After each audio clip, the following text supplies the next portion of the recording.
Dear Seeley, we are more than just kings and queens. We are at the center of the universe. Oh, yes,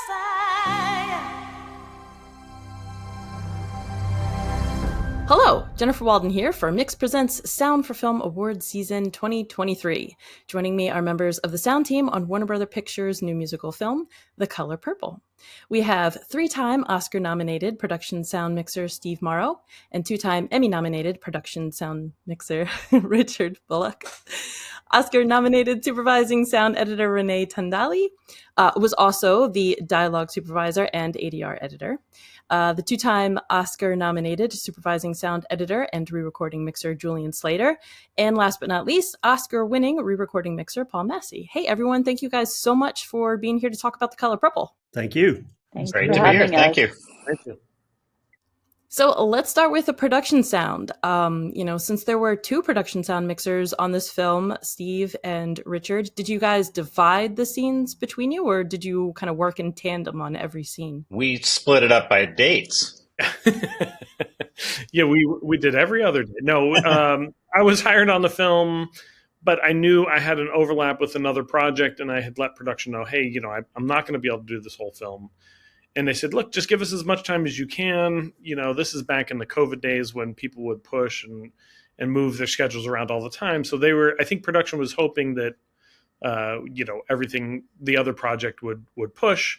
But knowing that it probably wouldn't, I said, hey, why don't I have Richard come in as part of the sound team, that he can be there the entire time, and we'll hire a local boom operator. And then that way, whenever the transition happens, it'll be more smooth instead of bringing in a whole new team or switching up the team, so the different boom guy on set or a different person in the mix chair.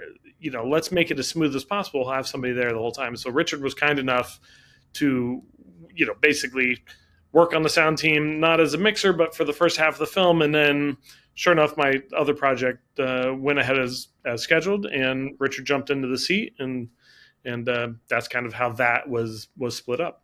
So, Steve, since you've worked on musicals such as La La Land and A Star is Born, and Richard, you did Weird the Al Yankovic Story, you probably had a good idea of what to expect for The Color Purple, but was there anything unexpected about this production? Like, what were some of the unique circumstances that you encountered in capturing the sound of this film? The idea was always, let's record the vocals live as much as we can, whether they're used or not. The point is, if you can get actors and performers to really sing out loud, it always looks better than if they're just, lip syncing back to playback. And so a lot of the time, which was a benefit for us, is we would use earpieces, for the actors to be able to sing, because we would have these long shots, and the further they got away from the speakers, the more delay would be added to the song. But with earpieces, we were able to get, make sure that delay was never happening, because it didn't matter how far away they were, the earpiece was always in sync. That also allowed us to record, their voices live, but also just the environment live to kind of indicate, at least to Renee and Paul and Julian, like, here's how that area sounded, without speakers blasting through, destroying all the ambience. I mean, whether it's used or not, it's still helpful to have everybody hear the bigger picture of the film. We also had a lot of dancers. So sometimes you're wigging, quite a few dancers as well. So like early on in the film, Mysterious Ways, when Nettie and Seeley are making their way to church, and then all the ladies are making their way to church as well. We had quite a lot of dancers, probably put out nearly 50 earwigs that day. And it allowed us we had a thumper going, earwigs, a lot of people. It allowed us to play the music for everybody to hear, dump it into just earwigs, and the dancers could continue, and we could do the Nettie and Seeley dialogue. And then as we pulled back to the wider shots and the dancers, moved into their next section, back into the earwigs and then over the speakers, like basically earwig speakers, gave us all that flexibility to go earwig only and get clean dialogue, and then blast the speakers when we could. And on the post side, Renee, you handled the dialogue. So was that helpful, having the live singing there? Did you end up using any of that? It always is. When I start any musical, I always get from the picture department all of the lavs and just sync takes for the lavs, right? So whatever the sync take was at that moment, that's what I want because even underneath playback, you can hear the person because as Steve said, they all sang and they all sang in this movie. I mean, there wasn't anybody holding back. Everybody gave it their all. And it's so helpful just for syncing because you can, you often get the, you know, pre-records or the post-records, and then you've got um, a dedicated sync track. So it's really helpful. I mean, anytime, and it also, there's so many things that these guys did. I'm sort of jumping ahead of it, and I know Julian wanted to talk about this too, but there were a lot of things that they did with us. We talked to the production mixers early on, like right from the get-go, and can you get this for us? Can you get this for us? And and they were flying fast and furious. I mean, between COVID, 120-degree weather. Am I kidding? It was like you guys were melting there. It was in Atlanta in the summer, and they just to get them, to get anything, it was like, and then rehearsals, because you guys were also doing rehearsals when they were shooting. The dancers were doing rehearsals, and you guys recorded that, and you were always there for that, along with the cinematographer. They were figuring out how to do everything. So it was live from what I can see. I was going to fly down there. I never got down there, but knowing what I know, it just was always a live set somewhere. I mean, Saturdays, Sundays, around the clock, right, guys? Yeah, there was always something to get. There was always something interesting to get on set as well. There's always a prop or a car or something that we just found, interesting. Even the juke joint, had this really great door with a really great creak in the spring. And, there was never a time where that was overlapped by dialogue. So we thought, well, instead of trying to make that silent, let's record it. Let's put a mic on it. We would drive I think Rich and I would both drive our boom guy crazy sometimes, but Charlie was down to get as much extra as he could. We'd throw mics on cars. And Nick Baxter, the music supervisor too. I mean, Julian and I really wanted them to get some Foley and Walla, anything we could get, we were loving because you've got all these people there. And I think it was Richard and Nick, right? You guys ended up like there was one set they did push the button, and they ended up at the end of that, and Julie and I were like, anything you can get, anything you can get, and they had all the dancers do it with earwigs on, the whole number, recording it from mic the ceilings, mic the close-ups, and it was so helpful, right, Julian? I mean, that went straight to the picture department. I feel like sometimes there's a bit of a disconnect between us, as in the post sound, and what you guys do in production. And so all that stuff that you grabbed for us really does help me and Renee kind of tune in to what was acoustically going on the day.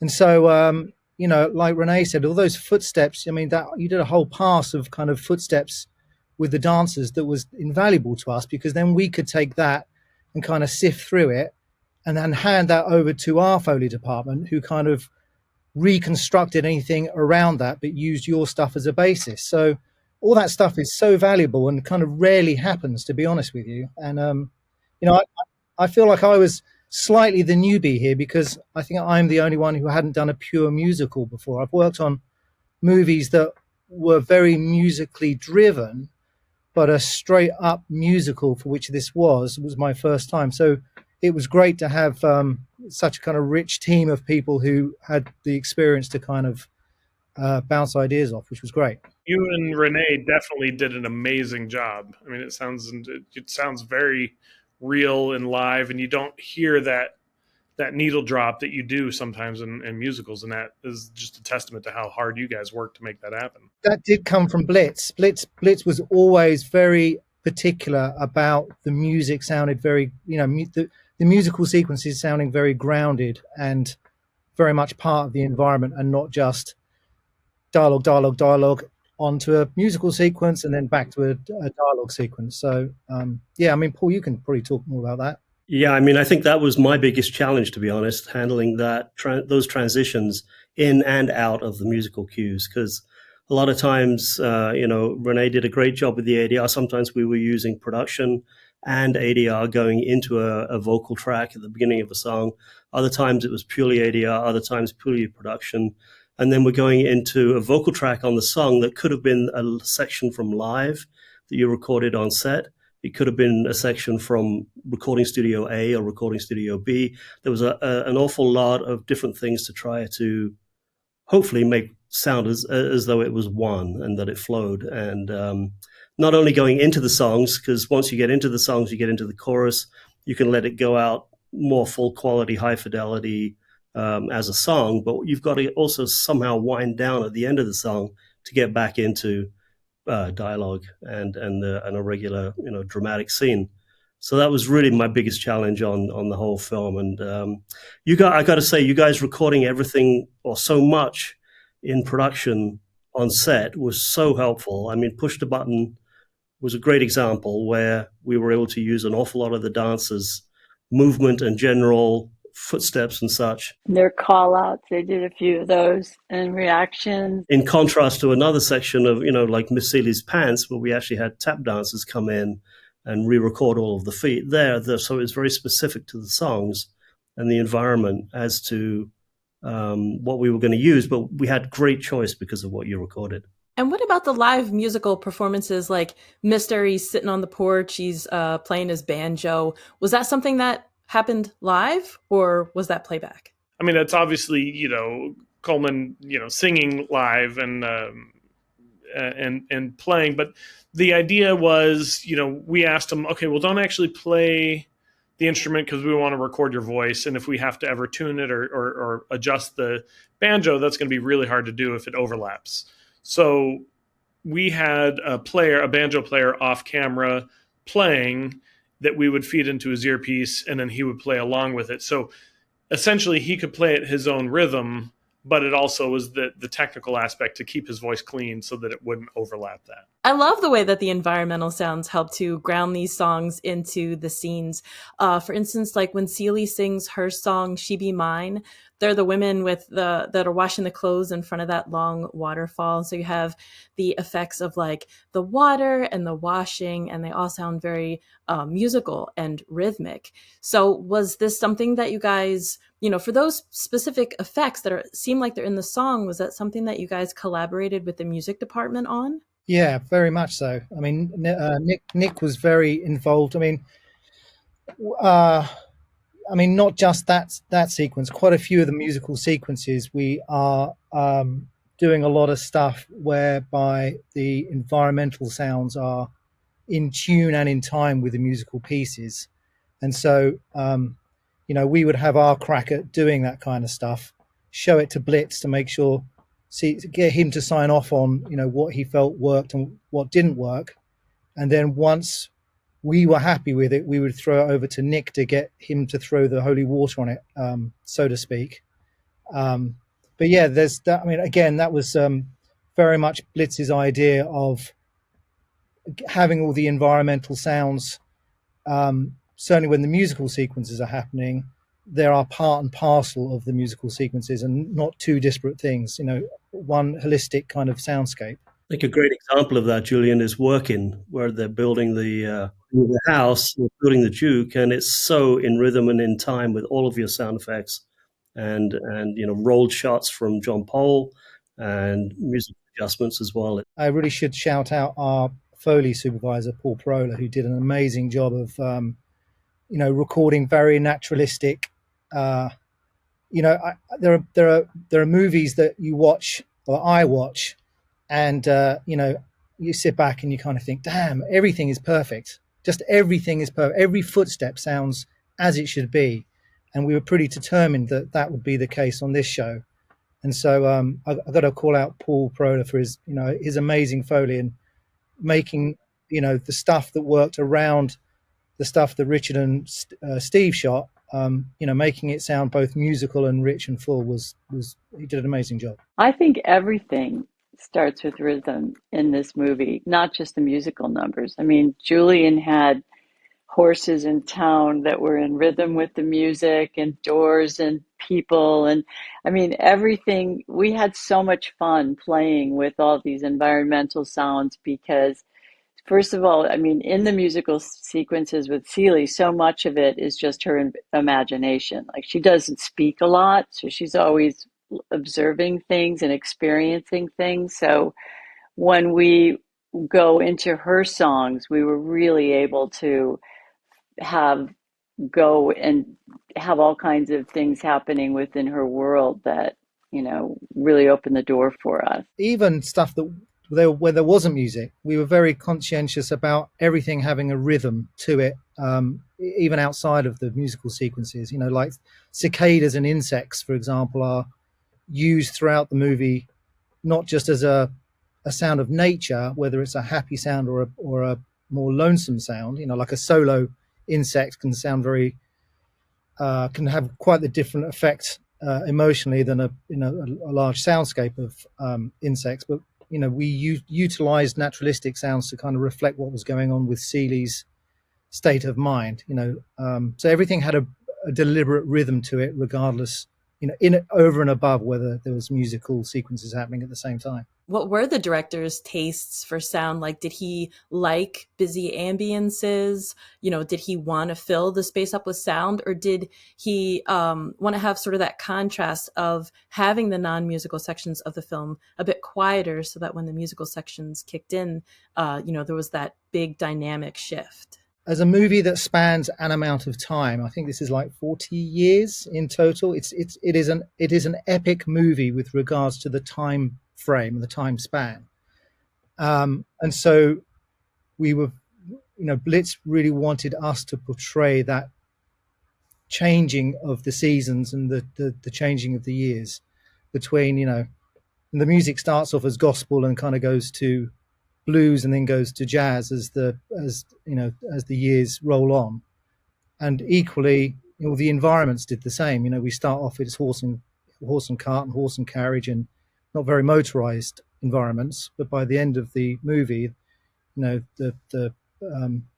industrial revolution is starting to kind of catch up. So Blitz was very, he wanted the soundscape to help portray that, so that you're, hopefully you're on a sonic journey as much as you are a kind of journey with the picture. And again, over and above the musical sequences. I remember when the first time I met Blitz, I said to him, I would love this movie to sound amazing and great, separate from the, not just because it's a musical, but I would love it to sound like a great sounding movie. And then on top of that, you've got these amazing musical sequences. So hopefully that's what we did. So what was the most challenging song to kind of get working as it should on the dub stage? Which one did you end up spending the most time on?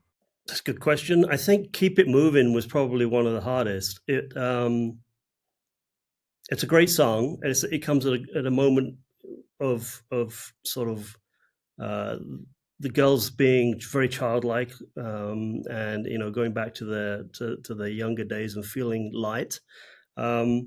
It was difficult to get into at the beginning, just because of the actual shot of the scene that comes into that song is a long shot of them with a mixture of ADR and production, and they have to have perspective and be very distant at the beginning of a dirt road as they come towards us.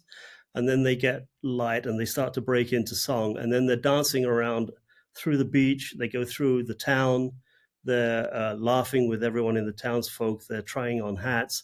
They get to the end, and then there's that wonderful transition that Renée was just talking about, Julian did, going into a darker thunder that takes us into the next chapter. But the song itself had, when it broke free and they were dancing with the townsfolk along the stores on the main street, it had a big brass section and it had a big instrumental section within it, which initially my instinct was to mix that so that it was being played up and it was taken over by another color. And I think Blitz was a little bit, he wasn't quite sure what to do with that section. And in the end, we we with his instruction, we ended up paring everything way back and just letting it almost vamp instead of actually hitting a peak of joy. And it was a great decision, because by the time you watch the whole film, then that moment doesn't get too huge. It allows other sections to get much bigger, like Sugar Avery's Coming to Town, which is obviously a very epic piece, right? It's a star piece. So this then, in this way, Keep It Moving didn't detract from those moments, and yet it still had its nice light moment, which made you smile and feel good for the girls. That was probably one of the hardest, but there's the obvious push the button. I wouldn't say it was hard. It was a joy. It was absolutely fabulous to mix, but it was complicated. It was intricate. There was a lot of perspectives. Awesome. Well, that's all the time that we have for today. Thank you all so much for talking about The Color Purple. It was such a beautiful, emotional, and also fun film. So best of luck this award season to all of you. Thank you. Thanks, Jennifer. Thank you. Thank you.